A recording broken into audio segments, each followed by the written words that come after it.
And the hook in these traditional mysteries is more than just the character and more than the setting, although that plays a huge role. It's the something extra. It's the quilting, or the antiques, or the wine mysteries, wine lovers mysteries, the library lovers mysteries. And so I just kind of went through my life and tried to figure out what I really, really, really wanted to write about. And I had always, from the time I was young, I was very young, a child. We used to move a lot, and we would move every summer because we'd get out of school and then we'd have to move. And the first thing I would do is go to the library, wherever we were. And not only did I check out the books, 5 a day, and keep reading. Anyway, I was a very lonely child. They would have classes. They had little book arts classes, and those were my favorites. When I was even younger, I used to make books.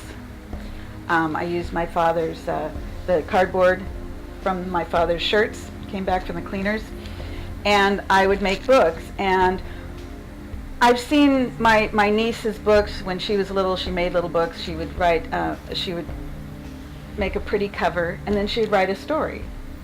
And she would, this was our Christmas gift or something. And I never wrote the story. I just made the book. I loved the actual construction of the book itself. So that was always appealing to me. And then when I also had a very good friend who was a master bookbinder who worked with these books that looked like petrified wood. They're just 12th century and just ancient, beautiful, incredible works of art.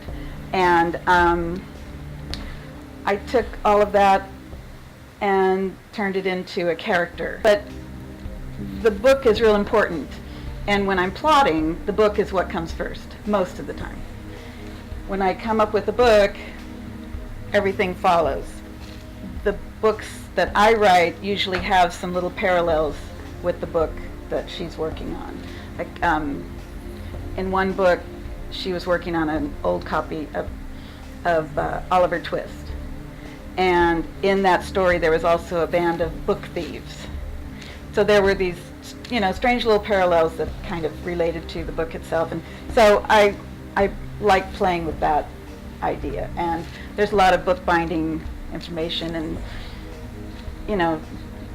bookbinders do a lot of different things.